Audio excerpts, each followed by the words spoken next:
Bonjour, aujourd'hui je vous amène dans des nouvelles aventures au potager. Nous allons découvrir un trésor enfoui sous terre, un légume ancien et plein de bienfaits, le topinambour.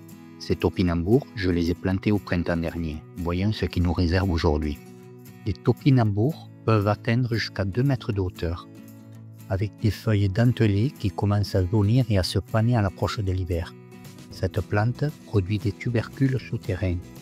Ils sont récoltés pour leur goût légèrement sucré et leur texture croquante. Mais avant d'aller plus loin, voyons comment se développe cette plante et à quel moment il est idéal de la récolter. Les topinambours germent au printemps et au fur et à mesure de l'été, ils produisent des tiges épaisses qui portent des fleurs jaunes. Une fois la floraison terminée, les tiges commencent à se faner en automne. Les tubercules continuent de croître sous la terre jusqu'à ce que les tiges soient complètement sèches. Signe qu'ils sont prêts à être déterrés.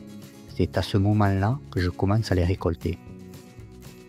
Avant de récolter, il est important de bien préparer le terrain. Je commence par retirer les tiges sèches en les coupant près du sol. Cela permet d'éviter qu'elles ne gênent la récolte des tubercules. Maintenant, il est temps de récolter. J'utilise une fourche bêche pour déterrer doucement les tubercules. Il est essentiel de ne pas enfoncer l'outil trop profondément pour ne pas abîmer les tubercules.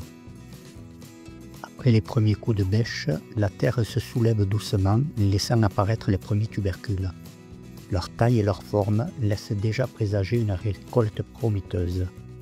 Alors, je continue à retourner la terre, de nouveaux tubercules se dévoilent, confirmant que cette saison semble avoir été plutôt favorable.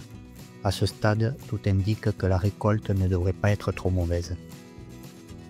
Comme je vous le disais tout à l'heure, il faut faire attention à bien positionner la fourche, car si on la plante trop près, on risque d'abîmer ou de casser les bulbes en les déterrant. C'est pas grave, mais les bulbes abîmés seront consommés en priorité. En général, les tubercules ne sont pas trop profondément enfouis. Il peut y en avoir un peu partout, parfois un peu plus loin que le pied principal. Si vous laissez des tubercules dans le sol, ils repousseront au printemps. Le topinambour possède un système racinaire dense, avec des tubercules qui se forment à partir des racines principales. Pour changer un peu, profitons de la récolte pour évoquer l'histoire du topinambour. Ce légume ancien, souvent méconnu, mérite qu'on lui redonne ses lettres de noblesse. Ce légume oublié pendant des décennies revient aujourd'hui sur le devant de la scène pour de bonnes raisons. Mais avant de comprendre pourquoi, revenons sur son histoire et les raisons de son déclin.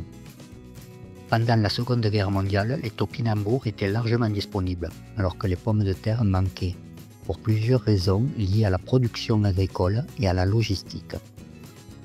En effet, le topinambour est une plante rustique qui pousse dans les sols pauvres et nécessite peu d'entretien, contrairement à la pomme de terre, qui est plus exigeante en termes de fertilité et de conditions climatiques. Le topinambour résistait mieux aux conditions difficiles de guerre, notamment au manque d'engrais ou de main-d'œuvre qualifiée. La pomme de terre était un aliment de base stratégique pour les populations européennes, mais aussi pour les armées occupantes qui réquisitionnaient massivement les récoltes pour nourrir ces troupes. Le topinambour, moins apprécié et considéré comme un aliment de seconde zone, n'était pas réquisitionné avec la même intensité, laissant les populations locales y accéder plus facilement. Les pommes de terre, bien que largement cultivées, étaient sensibles au stockage prolongé et aux maladies comme le mildiou. La guerre a perturbé les circuits d'approvisionnement et réduit les capacités de stockage et de distribution, ce qui a aggravé les pénuries. En revanche, les topinambours pouvaient rester en terre et être récoltés au fur et à mesure des besoins, évitant les pertes.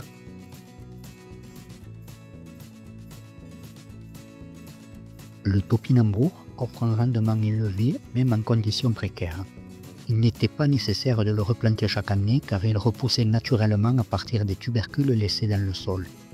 Les topinambours sont riches en inuline, un glucide difficile à digérer pour certaines personnes, ce qui le rendait moins attrayant. Mais en période de disette, leur rapport calorique et leur capacité à être cuisinés de différentes manières étaient précieux.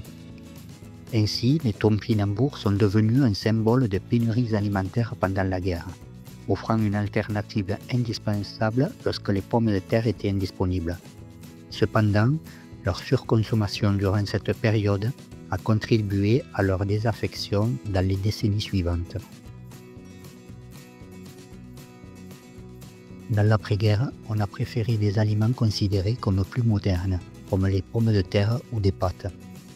Et avec l'évolution de l'agriculture, on s'est concentré sur les cultures plus rentables, laissant des légumes comme le topinambour de côté.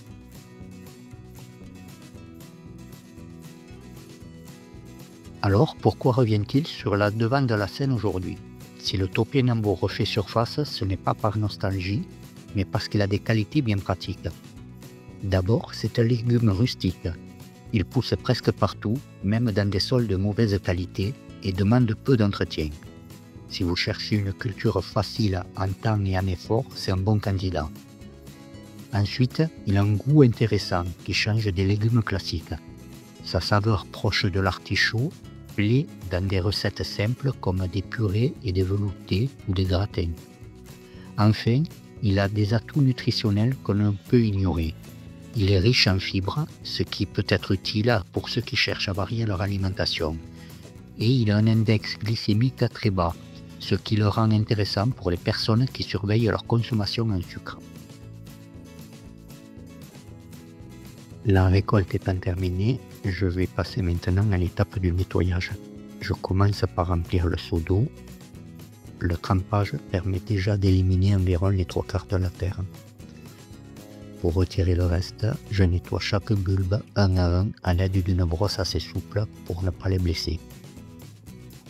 Les topinambours se conservent généralement entre 2 et 3 mois lorsqu'ils sont stockés dans des conditions adaptées. Une fois nettoyés et séchés, je les place dans une caisse en plastique en veillant qu'ils ne soient pas entassés pour éviter les risques de pourriture.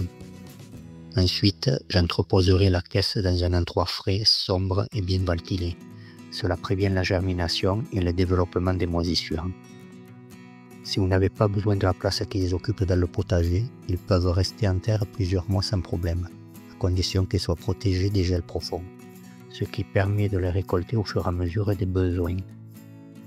En conclusion, le topinambour n'est peut-être pas le légume le plus glamour, mais il a des arguments solides. Il est pratique à cultiver, il est polyvalent en cuisine, il sort de l'ordinaire. N'oubliez pas de conserver quelques tubercules pour la saison prochaine.